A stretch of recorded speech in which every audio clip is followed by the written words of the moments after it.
It's time to start some of my fall garden seeds. Yes.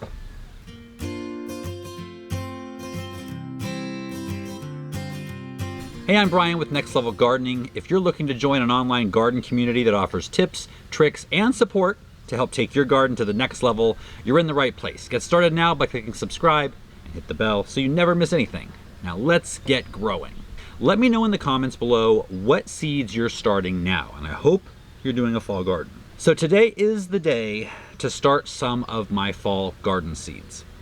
In the last couple of videos in our fall garden series, we've talked about what you can grow in the fall, how to plan the garden, how to prepare the soil, and the timing of all of it. In the last video, I outlined if you're in a location where you need to start seeds indoors with a grow light or not. And if you didn't see that video, I'll link that and the whole series down in the video description. Now, I know it's probably warm enough outside to start seeds outdoors, but is it too warm? Right now, it looks like a nice, crisp, cool fall day. We've got overcast, it rained all day yesterday and night. That's just the hurricane fooling us. It's still hot out here. It rained in Southern California. We are not used to rain during the warm season. So looking out the window, even though we have the air conditioning on inside, it looks like a crisp fall day, but it's not. It might be still too warm as it is here for you to have cool season crops outside. Most cool season crops that we grow in the fall and winter, depending on where you live, germinate at temperatures lower than 80 degrees Fahrenheit. So if you have higher temperatures than that right now, as do we, you might need to start them indoors. Now, you may not need a grow light for long or at all, but you have to be on top of things. Seeds have just enough energy to get the first little root out and the first two leaves. And once that is accomplished, it depends on the sun to gain energy to grow any more. And if it doesn't have it, it'll start getting really long and stretched out, called getting leggy, and it will just die. It can't go very long without sun. Now, that being said, most seeds don't need light to germinate. So you could germinate them indoors without a grow light, but as soon as they germinate, they have to be moved outside. And if you have temperatures in the 80s or below, you can move them outdoors and they will be fine with no more than 6 hours of sun per day. Morning sun, afternoon shade being the best. They only need the lower temperatures to actually germinate. However, if it's in the 90s or above, they will need to be grown under grow lights indoors until the outside temperatures are lower. I hope that makes sense.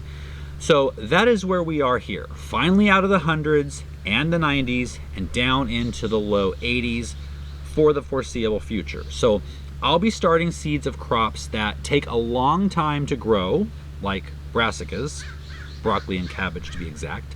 I don't want to start crops that are quick growing because the heat we are still having will make them bolt quickly, even in the 80s and sometimes the upper 70s. So for me, it's not time for those, like lettuce and cilantro for sure. They bolt very quickly at any type of heat. So first we're going to be talking about sowing mediums.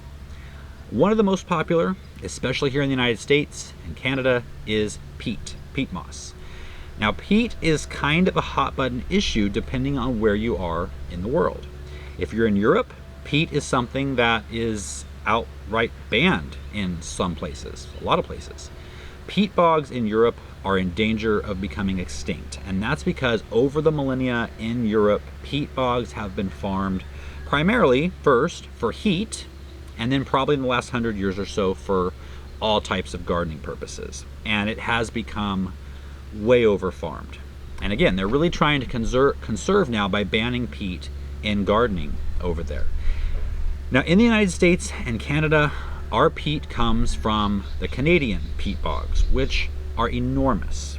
And as far as I can tell from what I've done in my research, they are doing a pretty good job of managing it and keeping it sustainable. Now, when I'm saying sustainable, to me that means you are not taking from the environment faster than it can reproduce. So in Canada, because they have such vast peat bogs, and the peat industry is committed to preserving those bogs, they're only farming a very small amount. Now, it does take, hundreds and almost 1,000 years for peat to replenish, But the farming area is so small compared to the bogs that every year way more peat is produced naturally in those bogs than is taken out. So as of right now, according to my research, it is sustainable. Now the other option is cocoa coir. This is the ground up fuzzy part of the shell of the coconut. And there's a lot of those who, look down on peat but tout cocoa coir as a great sustainable and environmentally friendly alternative. However, there's a lot of talk now and evidence that as the demand for cocoa coir is growing, the sustainability and environmentally friendly label it had is now becoming tarnished. It has to go through a lot of processing, washing, and the runoff is putting the land in the area in danger. It isn't sustainable as a crop with nutrients in the ground. Those trees, those palm trees, take nutrients out of the ground. They have to be replenished. So in that way, it's not more environmentally friendly. Not to mention, it has to be shipped from distant spots on the globe where they can grow coconut palms, and to ship that all the way to the United States, to Europe, that's a lot of fossil fuels. So right now in Europe, for sure, peat is not the way to go. In the US and Canada right now, peat may be a better environmentally friendly option. It's an ongoing debate, and we'll see kind of how this goes and where it takes us. I'll be on top of it and I will let you know. So I do use peat products, but only for seed starting. I don't use it as a soil amendment in the garden. I don't use it for potting soil because there are better, more sustainable options for those things. Anyway, that being said, I am using a seed starting mix of peat moss and vermiculite. You can also use indoor potting soil. You can use cocoa coir as well. I have a link to cocoa coir on my website under products I love. Anything I mention here will be on my website under products I love. Just a link over to Amazon, but it'll show you which ones I've used.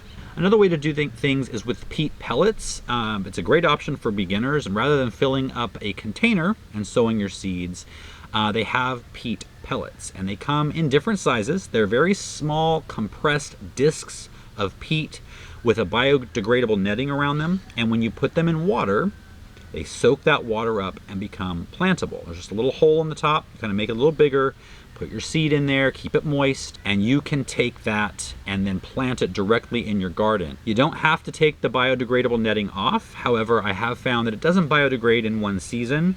It takes a while, so you might want to either loosen it or take it off completely before you plant it. Now, as far as containers, if you're going to be going the traditional route of filling containers and then planting in them, you can reuse red Solo cups, you can reuse garden center 6-packs, you can use restaurant takeout plastic trays, which are great, especially if they have the clear dome on top. I've used all of those. This year, I'm just going to stick to one thing, and that is a tray like this. Now, if you go to my website, it will have links to the ones I use. I like this tray because it comes with a waterproof tray that won't leak out, that you can water from below in, and it also comes with a humidity dome that can go on top. So you put the water in here, you set the seed tray into it. Now I'll get to this in a minute, but you actually, once you have watered these, you take this out and dump out the extra water. You don't want your seed trays sitting in water, but it's nice to have this to hold the water while they're soaking it up, and it's nice to catch any drips, especially if you're growing them indoors, so you don't get a mess. And with the humidity dome, this slips right on top, and you do want to keep this on while waiting for germination. So other than the planting medium and what you're actually putting the medium in, there are a couple of other considerations when trying to plant or sow seeds. Once they're out of the soil surface, you don't want a lot of humidity and moisture. When these seeds are not up before germination, you do want something like this clear dome on top. And then as soon as about 50% of the seeds are up, they've pushed through the soil, you need to remove this because you don't want to keep a lot of moisture in. And after that, you want to actually let the tops of the germinating mix, the seed starting mix, dry out a little bit.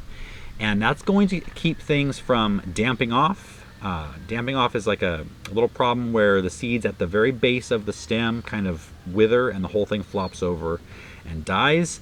You'll get algae, mold, mildew, it's all bad.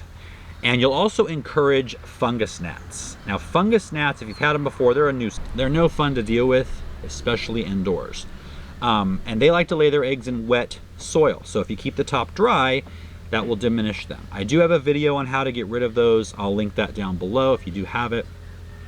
But it's best to just avoid that. So once the seedlings have germinated, remove the cover, and then when it comes to watering them, you shouldn't have to water your seedlings before they germinate, especially if you have the cover on it, and then don't water until you see the tops of the soil dry out a bit. So typically it'll become a light tan color rather than a dark blackish brown color. The roots are down below in the soil. They're not right on the surface. So just because the top is dry, it's still okay. The soil down in these containers is still moist. It's just the surface that dried out. Now you can help this along by putting an oscillating fan, the kind that turns back and forth, just in the area, and have it blow just right across the area. And that's going to do two things. It's going to help keep the tops of the soil dry. It's also going to give the seedling stems a workout as they bend in the breeze. As they bend and sway, they're getting stronger. And so that's important. They're going to be more robust when you put them outside because there's wind and things outside. So it's best to have them ready for that. The best way to water seedlings is from below. Like I said, you don't want to take, and I see a lot of people do this, a spray bottle and kind of mist the surface. That's just adding more moisture to the top of the soil that we don't want, and it's not penetrating down where you do need it. So you can fill this halfway with water, place this in there, let it soak up till you see the top of the soil turn dark, take it out, dump this, and that's it. So these will not be used again till spring. I'm not going to put them back on. So now for the seeds that I'm going to be sowing indoors. And right now, like I said, it's mainly cabbage and broccoli, and then in a few weeks I'll be able to start some of the others. You also need to worry about whether seeds like to be started indoors or whether they want to be started directly in the garden. Carrots don't transplant well. It's best to sow them directly outside in the garden once the temperatures come down a little bit. I'll be waiting on those. Beets as well. Pretty much all the root vegetables would rather not be transplanted. Peas are another one. They like to be planted directly in the ground.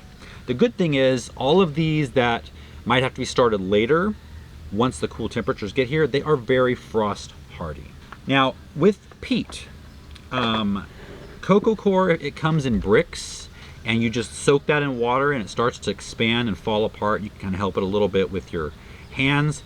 With peat, if it's new and it comes in a bag, it might not be hard to get wet, but a lot of times it comes very dry and hydrophobic, especially if you have a bag that's been sitting around a while.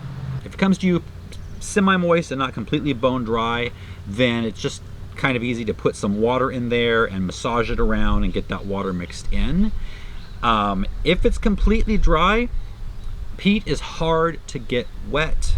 And what you can do if you're finding you're having that issue is put it in a bucket and then take a pot of boiling water, pour it in there and stir it around with something other than your hands. And that'll help the peat absorb the moisture. Once it's fully absorbed and kind of clings together a little bit, you can move it apart with your hands. It's ready to be planted in. The ideal moisture level is when you squeeze it, you might see some drips come out, but it's not pouring water. Kind of like a wrung out sponge. Now you don't want to sow your seeds directly into dry peat. That's a big mistake. Because when you go to water them, it's kind of just gonna ball up on top like water on a duck's back. It's not gonna soak in. So do make sure that you pre-soak your seed or your peat. It can take several hours, and that is before putting them in a tray like this. So once we have it pre-soaked, and you don't want any dry chunks in the mixture either, because the roots are gonna go down and they might get stuck in that dry chunk that might take forever or never actually thoroughly get soaked. So now I'm just going to fill the tray with the peat mixture, and you don't need to press it down in real hard, just kind of firm it down with your fingers a little bit. You still can have some aeration there in the mix itself. All right, so our tray is full.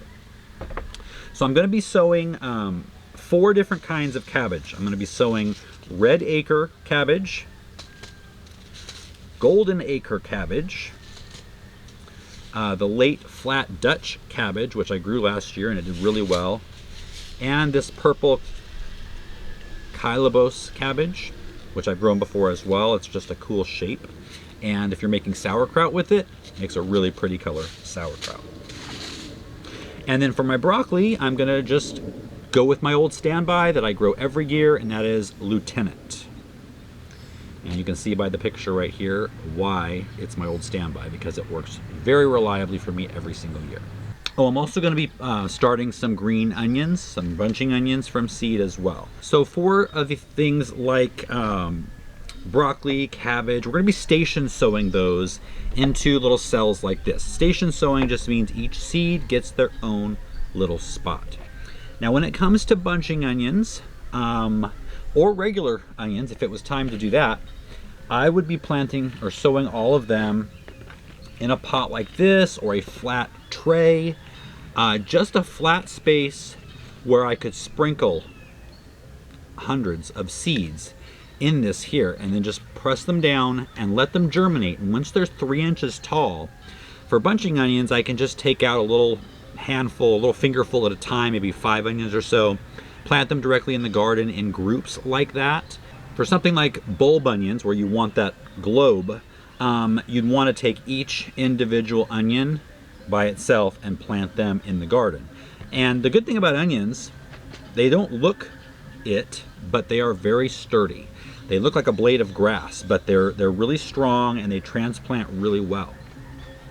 So let's get started here with the cabbage, and I'm going to plant the flat Dutch cabbage first. The rule of thumb, and cabbage seeds are really small, all brassicas really, is to plant them about twice as deep as they are wide. So these are going to go about 1/8 of an inch under. And basically what I'm going to do is just kind of sprinkle 2 or 3 on the top and press it down, and it'll kind of get itself covered up a little bit, and I might just push a little bit of soil over them just to make sure they're barely covered. And we're planting more than 1 per cell for insurance. You know, 2 or 3 gives you the insurance that if only 1 of them comes up, you've still got 1 in that cell. You don't have to replant. If all 3 come up, then you just have to thin them. Now for plant markers, I use all kinds of upcycled things. These happen to be window blinds. We took a set of blinds out of our trailer to replace, and these are just old, you know, what are they, aluminum? I don't know what they're made out of, but they're super thin, and just cut them. They cut with scissors. Take a permanent marker, write the name, and you've got a free plant tag. And always remember to label, because you're never going to remember. I think I'll remember even when I'm filming, and then I have to go back and look at the video. So just label them. It makes it so much easier. And then on the label, I always date it, just so I know when I sowed those seeds. So I'm going to go ahead and sow the rest of these.